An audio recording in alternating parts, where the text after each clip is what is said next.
मुस्लिम देशों के लिए अब समय है कि वो दुष्ट देश इजराइल के खिलाफ एकजुट हों। यानी फिर से अपना वो मुस्लिम ब्रदरहुड वाला कार्ड खेल रहे हैं। इजराइल का एजेंडा मुस्लिम दुनिया को पूरी तरह से निपटाने का है। इजराइल चाहता है कि उनकी जो भी आर्थिक ताकत है इसे बेअसर किया जाए। ये सोचना कि इजराइल के प्रति नरम रुख अपनाने से वो सुरक्षित रहेंगे मूर्खता है। दरअसल गल्फ के कुछ देश जैसे यूएई, सऊदी अरब, ओमान इजराइल के साथ मैत्रीपूर्ण संबंध रखना चाहते हैं।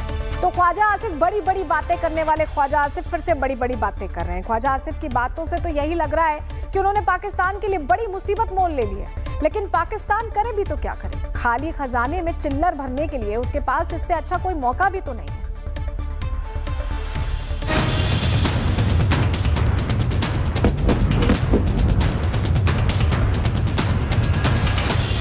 21वीं सदी के पाकिस्तान की यही पहचान है। पूरी दुनिया पाकिस्तान के इस मजहबी एजेंडे को समझ चुकी है। कभी अपनी आवाम के नाम पर तो कभी मजहबी एजेंडा वाला विजिटिंग कार्ड दिखाकर।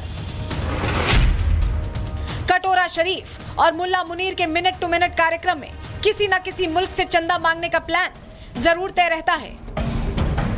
दुनिया का शायद ही कोई मुल्क होगा जहां की चौखट पर कटोरा शरीफ ने डेरा नहीं डाला होगा।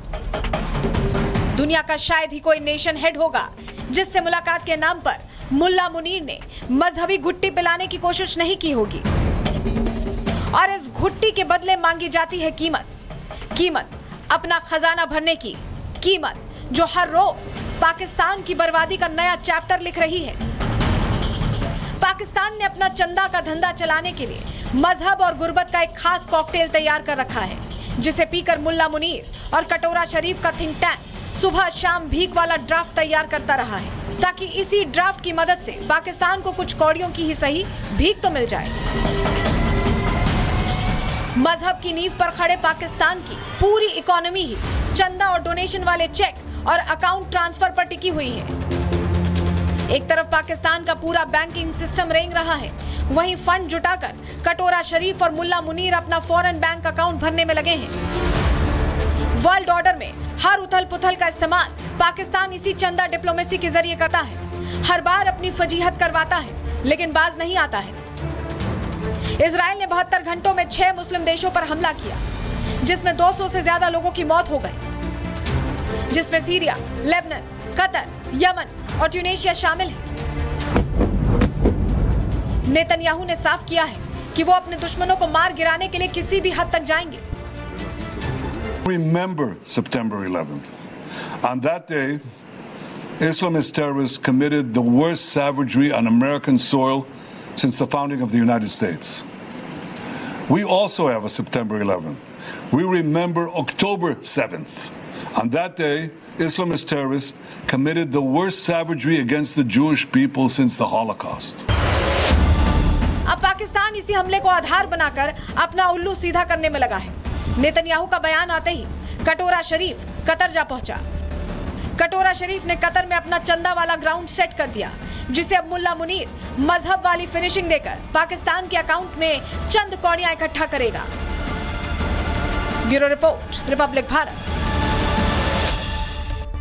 देखिए, पाकिस्तान को लग रहा है कि वो मजहब का चोला ओढ़कर कतर के करीब जाएगा, लेकिन वो शायद ये भूल रहा है कि कतर को अपने लोगों की भलाई की फिक्र है। और शायद इसीलिए कहा जा रहा है कि हमास को कतर ने ही धोखा दिया है। दरअसल कतर मीडिएटर का काम कर रहा था और इसीलिए इस हमले पर सवाल उठ रहे हैं। कतर पर इजराइल ने हमला किया, कहा गया कि हमास के आतंकी यहाँ छिपे थे। कतर ने इसकी निंदा भी की, लेकिन सवाल ये है कि क्या इसमें कतर का हाथ था? कतर को लेकर आखिर सवाल क्या उठ रहे हैं? दरअसल विदेशी मीडिया में दावा है कि कतर ने ही हमास को लेकर जानकारी इजराइल को दी है। जानकारी ग्राफिक्स के जरिए देते हैं। पहली थ्योरी क्या है, जिसमें कहा गया है कि हमास कतर के लिए सरदर्द बनता जा रहा है। दूसरी थ्योरी है कि इजराइल का हमला कतर की मंजूरी के बाद ही किया गया है। तीसरी थ्योरी क्या कहती है, ये भी जान लीजिए। कतर की शांत प्रतिक्रिया जो आई है उस पर, क्योंकि हमले के बाद कतर के नेतृत्व ने ना तो कोई घबराहट दिखाई और ना ही कोई आपात बैठक बुलाई। तो ऐसे में लगता है कि ये जानकारी में हुआ है कतर की। इजराइल को लेकर कतर ने कैसे सीधी और डिप्लोमेटिक प्रतिक्रिया दी है, वो भी देख लीजिए। Only serve to increase tensions and undermine the Qatari efforts to stabilize the situation. We're guided by our common responsibility to strengthen security in the region,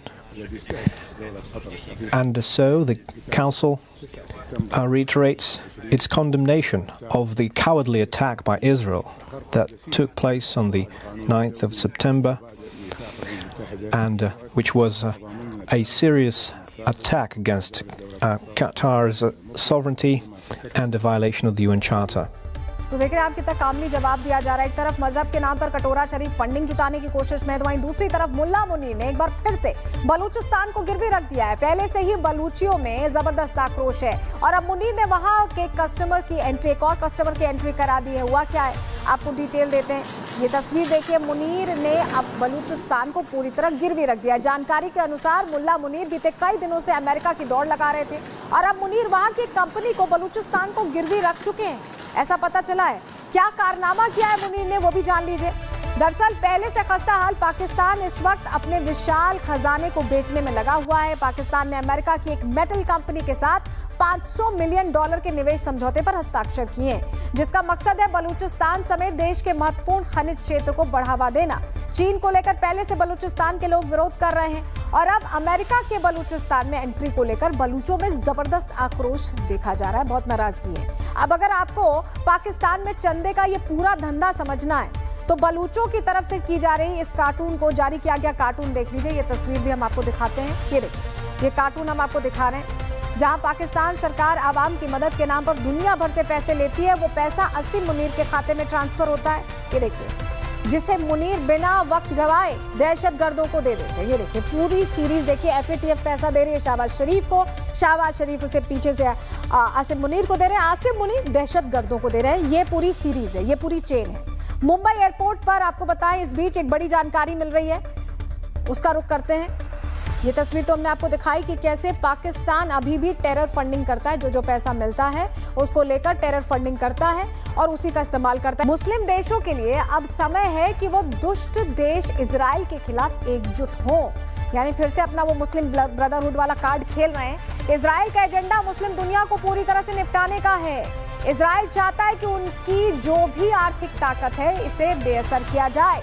ये सोचना कि इजराइल के प्रति नरम रुख अपनाने से वो सुरक्षित रहेंगे भूलता है। दरअसल गल्फ के कुछ देश जैसे UAE, सऊदी अरब, ओमान इजराइल के साथ मैत्रीपूर्ण संबंध रखना चाहते हैं। तो ख्वाजा आसिफ बड़ी बड़ी बातें करने वाले ख्वाजा आसिफ फिर से बड़ी बड़ी बातें कर रहे हैं। ख्वाजा आसिफ की बातों से तो यही लग रहा है कि उन्होंने पाकिस्तान के लिए बड़ी मुसीबत मोल ले ली है। लेकिन पाकिस्तान करे भी तो क्या करे, खाली खजाने में चिल्लर भरने के लिए उसके पास इससे अच्छा कोई मौका भी तो नहीं है।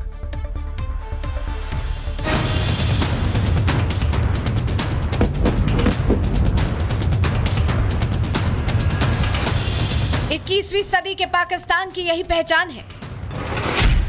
पूरी दुनिया पाकिस्तान के इस मजहबी एजेंडे को समझ चुकी है। कभी अपनी आवाम के नाम पर तो कभी मजहबी एजेंडा वाला विजिटिंग कार्ड दिखाकर। कटोरा शरीफ और मुल्ला मुनीर के मिनट टू मिनट कार्यक्रम में किसी न किसी मुल्क से चंदा मांगने का प्लान जरूर तय रहता है। दुनिया का शायद ही कोई मुल्क होगा जहां की चौखट पर कटोरा शरीफ ने डेरा नहीं डाला होगा। दुनिया का शायद ही कोई नेशन हेड होगा जिससे मुलाकात के नाम पर मुल्ला मुनीर ने मजहबी घुट्टी पिलाने की कोशिश नहीं की होगी। और इस घुट्टी के बदले मांगी जाती है कीमत अपना खजाना भरने की कीमत, जो हर रोज पाकिस्तान की बर्बादी का नया चैप्टर लिख रही है। पाकिस्तान ने अपना चंदा का धंधा चलाने के लिए मजहब और गुर्बत का एक खास कॉकटेल तैयार कर रखा है, जिसे पीकर मुल्ला मुनीर और कटोरा शरीफ का थिंक टैंक सुबह शाम भीख वाला ड्राफ्ट तैयार करता रहा है, ताकि इसी ड्राफ्ट की मदद से पाकिस्तान को कुछ कौड़ियों की ही सही भीख तो मिल जाए। मजहब की नींव पर खड़े पाकिस्तान की पूरी इकोनॉमी ही चंदा और डोनेशन वाले चेक और अकाउंट ट्रांसफर पर टिकी हुई है।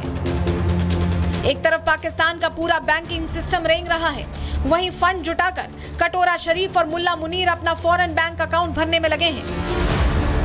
वर्ल्ड ऑर्डर में हर उथल पुथल का इस्तेमाल पाकिस्तान इसी चंदा डिप्लोमेसी के जरिए करता है। हर बार अपनी फजीहत करवाता है, लेकिन बाज नहीं आता है। इजराइल ने 72 घंटों में 6 मुस्लिम देशों पर हमला किया, जिसमें 200 से ज्यादा लोगों की मौत हो गई, जिसमें सीरिया, लेबनान, कतर, यमन और ट्यूनीशिया शामिल है। नेतन्याहू ने साफ किया है कि वो अपने दुश्मनों को मार गिराने के लिए किसी भी हद तक जाएंगे। Remember September 11th. On that day, Islamist terrorists committed the worst savagery on American soil since the founding of the United States. We also have a September 11th. We remember October 7th. On that day, Islamist terrorists committed the worst savagery against the Jewish people since the Holocaust. अब पाकिस्तान इसी हमले को आधार बनाकर अपना उल्लू सीधा करने में लगा है। नेतन्याहू का बयान आते ही कटोरा शरीफ कतर जा पहुंचा। कटोरा शरीफ ने कतर में अपना चंदा वाला ग्राउंड सेट कर दिया, जिसे अब मुल्ला मुनीर मजहब वाली फिनिशिंग देकर पाकिस्तान के अकाउंट में चंद कौड़ियां इकट्ठा करेगा। Bureau report, Republic Bharat.